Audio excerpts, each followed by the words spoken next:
السلام عليكم ورحمة الله وبركاته. الله أكبر الله أكبر لا إله إلا الله والله أكبر الله أكبر لله الحمد. الحمد لله الحمد لله وحده والصلاة والسلام على من لا نبي بعده. أما بعد فأعوذ بالله من الشيطان الرجيم. بسم الله الرحمن الرحيم. فطرة الله التي فطر الناس عليها لا تبديل لخلق الله ذلك الدين القيم. فقد قال النبي صلى الله عليه وسلم للصائم فرحتان، فرحة عند فطره وفرحة عند لقاء ربه. رواه البخاري ورواه مسلم، أو كما قال النبي عليه الصلاة والسلام. شكر نعمت نعمت أفزو کنند، کفر نعمت نعمت بیرو کنند. نجات اپنا ہستی کو اگر کچھ مرتبہ چاہو، کہ دانا کھا کے میں مل کر گلے گلزار ہوتا ہے. الحمدللہ ثم الحمدللہ. محترم মুআজ্জাজ মুকাররম সম্মানিত মুসলিম کرام, যে মহান আল্লাহ পাক রব্বুল আলামিন আমাদেরকে দীর্ঘ এক মাস সিয়াম সাধনার পরে আল্লাহ তাআলার দরবারে লাখ কোটি শুকরিয়া আদায় করার জন্য ঈদগাহে আসার তৌফিক দান করেছেন, আমরা সবাই মন খুলে কালিমাতুশ শুকর আদায় করি আলহামদুলিল্লাহ. আবারও কালিমাতুশ শুকর আদায় করি আলহামদুলিল্লাহ. মুহতারাম হাজিরিন, রাসূল কারীম সাল্লাল্লাহু আলাইহি ওয়াসাল্লাম ইরশাদ ফরমান, লিস-সাইমি ফারহাতান, রোজাদারের জন্য দুইটা খুশি। কয়টি খুশি ভাই? একটু সবাই মন খুলে কথা বলবেন, কয়টি খুশি ভাই? একটা হলো ফারহাতুন ইনদা ফিতরি, আমরা যারা 30টা রোজা রাখতে পেরেছি, আবার 30টা রোজা রাখার পরে শুক্রবার 2 রাকাত ওয়াজিবুল ফিতর আদায় করে ঈদগাহে এসেছি, আমরা খুশি নাকি বেজার? খুশি। ও ভাই খুশি নাকি বেজার? খুশি। যদি খুশি থাকি তাহলে কালিমাতুশ শুকর আদায় করি আলহামদুলিল্লাহ। মুহতারাম হাজিরিন, দুঃখ আফসোসের বিষয় হলো আমরা যারা রোজা রেখেছি তাদের থেকেও যারা রোজা রাখে নাই তারা আরো বেশি খুশি, ঠিক কিনা? ঠিক। কেন খুশি? যে নামাজ শেষ কিছুক্ষণ পরে বাইক নিয়ে অমুক জায়গায় যাবো, অমুকের সাথে দেখা করব, আনন্দ উল্লাস করবো, এজন্য তারা খুশি। অথচ যারা রোজা রেখেছে তারা বরঞ্চ বেশি খুশি হওয়া দরকার, তাদের থেকেও বেরোজগারি শয়তান যারা আছে তারা আরো বেশি খুশি, ঠিক কিনা? ঠিক। 2 নম্বর খুশি কারা? ওয়াইন্দা ফিতরি লিকা রাব্বি, কিয়ামতের ময়দানে আল্লাহর সাথে দিদার নসিব হবে, এর চেয়ে বড় খুশি আর কিছু আছে? না। আর কিছু আছে? না। কিয়ামতের ময়দানে আল্লাহ তাআলা বলবেন রোজাদারকে, তুমি তো আমার জন্য পানাহার বরকত করেছিলে, তুমি তো আমার জন্য রোজা রেখেছিলে, তুমি তো আমাকে দেখো নাই। আমরা কি আল্লাহকে দেখছি? আল্লাহকে দেখছি? দেখি নাই। আল্লাহ তাআলা 29 নম্বর পারায় সূরাতুল মুলক 12 নম্বর আয়াতে ইরশাদ করেন, ইন্নাল্লাযীনা ইয়াখশাউনা রাব্বাহুম বিল গায়ব লাহুম মাগফিরাতুন ওয়া আজরুন কাবীর। ইন্নাল্লাযীনা ইয়াখশাউনা রাব্বাহুম, নিশ্চয় যে ব্যক্তি আমাকে ভয় করবে। আমরা কাকে ভয় করি ভাই? মন খুলে কাকে ভয় করি? আল্লাহকে। বিল গায়ব, অদৃশ্য ভাবে। আমরা কি আল্লাহকে দেখছি? না। জান্নাত দেখছি? না। জাহান্নাম দেখছি? তা না দেখা সত্ত্বেও পৃথিবীর ভিতরে কত ফল ফুল ঠান্ডা জাতীয় জিনিস আছে, আমরা কি কেউ খাইছি? না। রোজা রাখার কেউ খাইছি? না। কেন খাই নাই? কে দেখে? কিন্তু আমরা কি আল্লাহকে দেখছি? না। আল্লাহ তাআলা বলেন, যে ব্যক্তি অদৃশ্য জগতে আমাকে না দেখিয়ে আমাকে ভয় করেছে তার জন্য পুরস্কার, লাহুম মাগফিরাতুন, আমি আল্লাহ তাদেরকে মাফ করে দিলাম। সুবহানাল্লাহ। শুধু তাই নয়, ওয়া আজরুন কাবীর, আমি আল্লাহ তাদের জন্য জান্নাতের ভিতরে বড় বড় নাজ নিয়ামত উজ্জ্বল রেখেছি। সুবহানাল্লাহ। ভাইরা আমার, এই রোজা রাখার পরেও আমাদের কাছে এই রোজার একটা প্রশিক্ষণ, একটাই উদ্দেশ্য, তাকওয়া অবলম্বন করা, ঠিক ঠিক কিনা? ইয়া আইয়ুহাল্লাযীনা আমানু কুতিবা আলাইকুমুস সিয়াম, হে ইমানদাররা তোমাদের উপর রোজা ফরজ করেছি, শুধু তোমাদের উপর নয়, তোমাদের পূর্ব পুরুষরা রোজা রেখেছে, একটাই মাকাসাদ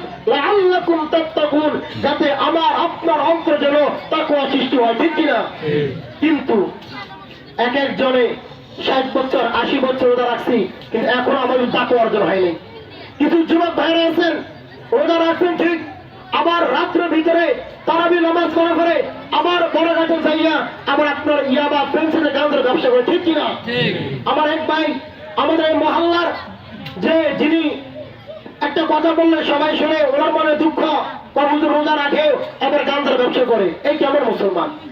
এই কেমন মুসলমান? অথচ আল্লাহ তাআলা বলেছেন সূরাতুল বাকারার 208 নম্বর আয়াতে, ইয়া আইয়ুহাল্লাযীনা আমানু দুখুলু ফিস-সিলমি কাফা, হে ঈমানদার দল, তোমরা ইসলামের ভিতরে পূর্ণভাবে পরিপূর্ণভাবে প্রবেশ করো, ঠিক কিনা? কে বলছে? কে বলছে? আল্লাহ বলেছে। তাহলে তুমি দিনে রোজা রাখবা, রাত্রে তারাবি নামাজ পড়বা, আবার তুমি গভীর রজনীতে আবার গাঁজার ব্যবসা করবা, মদের ব্যবসা করবা, আবার পেন্সিলের ব্যবসা করবা, এটা কি? তোমার কারণে এই গ্রামের মানুষের ক্ষতি হয়, হয় কিনা ভাই? হয় কিনা? যারা এখন নজওয়ান আছে, যারা গাঁজার ব্যবসা করে, তাদের থেকে দেখে দেখে ছোট বাচ্চারা খারাপ হয়েছে, ঠিক কিনা? এটা হুজুর দুঃখ প্রকাশ করছে, উনি পড়াইছে, ওনার ছাত্র ওনার সামনে বোম পুজেছে, আতশবাজি পুজেছে, মানতেছে না কেন? তারা এখন গাঁজা ব্যবসা করে, তাদের কাছে পাওয়ার আছে। কি আছে? পাওয়ার আছে। মুহতারাম হাজরিন, আপনার আমার ছেলে মেয়েদের সবাইকে এই হারাম কাজ থেকে বিরত থাকার তৌফিক দান বলি আমিন। ভাইরা আমার, আমি গত সপ্তাহে আলোচনা করেছি, যারা ইয়াবা পেন্সিল ব্যবসা করে, অনেক লোক আসলে এলাকার ভিতরে গাঁজার ব্যবসা করেন। বুখারী, মুসলিম, তিরমিজি, নাসাই, ইবনে মাজাহ সহিহ হাদিস, যেই ব্যক্তি এক ফোঁটা শরাব পান করেছে তার 40 দিন পর্যন্ত তার ইবাদত কবুল হবে না। নাউযুবিল্লাহ। সবাই কিসের ব্যবসা করো? তুমি গাঁজার ব্যবসা করছো, মদের ব্যবসা করে সুন্দর পাঞ্জাবি গা দিছো, সাজসজ্জা গা দিছো, টুপি গা দিছো, মাথা পাগড়ি বাঁধছো, তোমার ইবাদত ফিকহি মাসালা মুফতি গেলাম ফতোয়া দেন, তোমার এই পাঞ্জাবি গা দিয়ে এই টুপি গা দিয়ে সাজসজ্জা হয়ে নামাজ পড়লে তোমার নামাজও কবুল হবে না। নাউযুবিল্লাহ। তাহলে কেন?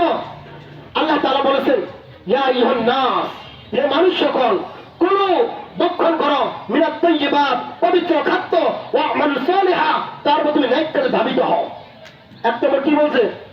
পবিত্র খাও, হালাল খাদ্যকে অর্জন করো, ওয়া আমালু সালিহা, তারপর তুমি নেক কাজে ধাবিত হও। এখন তুমি আগে খাইছো হারাম, তারপর আসছো নামাজ পড়ার জন্য, তারপর আসছো ইচ্ছায়, তারপর সামনে কাতরা দেয়া আমার বক্তব্য দেওয়ার জন্য, ঠিক কিনা? লাভ আছে? কোন প্রয়োজন আছে? শুধু তাই নয়, রাসূল কারীম সাল্লাল্লাহু আলাইহি ওয়াসাল্লাম ফরমান, ফাকাদ ক্বালা নবী সাল্লাল্লাহু আলাইহি ওয়াসাল্লাম, লা ইয়াদখুলু জান্নাতা জাসাদুন গুলিয়া বিল হারাম। ও যুবক ভাইরা, ও গাঁজাখোর, ও হারামরা শোনো, আল্লাহ রাসূল বলেছেন, তুমি খায়ে তোমার শরীরকে মোটা তাজা বানাইছো, শরীরের গোশতে গাঁজা বানাইছো, তোমার লা ইয়াদখুলু জান্নাহ, এই জিসিম, এই বডি, এই শরীর তোমার জান্নাতে প্রবেশ করবে না। নাউযুবিল্লাহ। তাহলে কি ব্যবসা, কি আপনার বিজনেস, যে বিজনেস আপনাকে আল্লাহর লানত, আল্লাহর অভিশপ্ত, মরলেও আপনাকে আল্লাহ তাআলা জাহান্নামে পাঠিয়ে দিবেন, কি লাভ আছে? ব্যবসার লাভ আছে? আল্লাহ তাআলা আমাদেরকে ব্যবসা থেকে হেফাজত করতে বলি আমিন। তাহলে আমার আল্লাহ পাক রব্বুল আলামিন 21 নম্বর পারায় সূরাতুর রুমের 31 নম্বর আয়াতে বলেন, ফিতরাতাল্লাহিল্লাতী ফাতারান নাস আলাইহা লা তাবদীলা লিখালকিল্লাহ। ইসলাম মানুষের প্রাকৃতিক চাহিদাকে অস্বীকার করে না। প্রাকৃতিক চাহিদা মানে কিছুক্ষণ বিনোদন, কিছুক্ষণ হাসা, কিছুক্ষণ আনন্দ উল্লাস, ইসলাম কি মানা করে? কথা বলেন, ইসলাম কি মানা করে? মানা করে না। ইসলাম আসান, ইসলাম আপনাকে সঠিক শিক্ষা দেয়, ইসলাম সহজ, কিন্তু আমরা ইসলামকে শক্তভাবে মনে করি। ইসলাম চায় না আপনি সারাদিন মুখের ভিতরে তালি লাগিয়ে সারাক্ষণ আপনি মাথাটা নিচে দিকে বসে থাকার জন্য বলে না। আমাদের রাসূল কারীম সাল্লাল্লাহু আলাইহি ওয়াসাল্লাম ইতিহাস পড়বেন, সিরাত পড়বেন, রাসূল কারীম সাল্লাল্লাহু আলাইহি ওয়াসাল্লাম আমাদের আয়েশাকে নিয়ে দৌড়ে পাল্লা দিয়েছেন, দিয়েছেন কিনা? দিয়েছেন কিনা? প্রথমবার আয়েশা দৌড় মারে আগে ফাঁস হয়েছেন, রাসূল হেরে গেছেন, আয়েশা যখন বিদ্ধ হলেন, আবার দৌড়ের প্রতিযোগিতা দিয়েছেন, তখন আয়েশা হেরে গেছে, রাসূল ফাঁস হয়ে গেছে। সুবহানাল্লাহ। চিত্ত নিবেদন করছে কিনা? আরো ইতিহাস থেকে দেখা যায়, রাসূল সাল্লাল্লাহু আলাইহি ওয়াসাল্লাম ঘোড়ার গাড়ির মতো বসে আছেন, হাসান হোসেন কাঁধের উপরে বসছে, তারা দৌড়াদৌড়ি করছে, খেলা করছে কিনা? লেকিন শর্ত হয়েছে লাগাম লাগিয়ে থাকতে হবে। কি লাগিয়ে থাকতে হবে? লাগাম লাগিয়ে থাকতে হবে। আমরা সবাই কালিমা পড়ি, লা ইলাহা ইল্লাল্লাহু মুহাম্মাদুর রাসূলুল্লাহ সাল্লাল্লাহু আলাইহি ওয়াসাল্লাম। এটা ব্যাখ্যা কি? সবাই অর্থ করি, মর্মটা বুঝি না। লা ইলাহা ইল্লাল্লাহ মানে আমি গাছ পূজা ছাড়লাম, তুলসী গাছ পূজা ছাড়লাম, কালী পূজা ছাড়লাম, বটগাছ পূজা ছাড়লাম, 100 খোদা পূজা ছাড়লাম, ইল্লাল্লাহ, এক আল্লাহকে ধরলাম। মুহাম্মদ রাসূলুল্লাহ সাল্লাল্লাহু আলাইহি সাল্লামের তরিকার মালাকে ওর ভিতরে পরিধান করেছি, ওই ব্যক্তির কামিয়াব। সুবহানাল্লাহ। তাহলে আমি আর আপনি যেদিন থেকে ইসলাম ধর্ম গ্রহণ করেছি, আমি কি অন্য ধর্মে আছি? তার ধর্মে আছি? আল্লাহর ধর্মে। আল্লাহর হুকুম মানতে হবে। আর রাসূলের তরিকা, রাসূলের মালা যেভাবে পরিধান করেছি, রাসূল কি সিস্টেম দেখে দিয়েছেন, ওই সিস্টেম অনুযায়ী আমি আপনি চলতে হবে, ঠিক কিনা? তাহলে আমরা লাগামহীন এখন চলি। আর আল্লাহ তাআলা বলেন, যে ব্যক্তি দুনিয়াতে লাগাম লাগিয়ে চলবে, কিয়ামতের ময়দানে সে লাগামহীন ভাবে আনন্দ উল্লাস করতে পারবে। সুবহানাল্লাহ।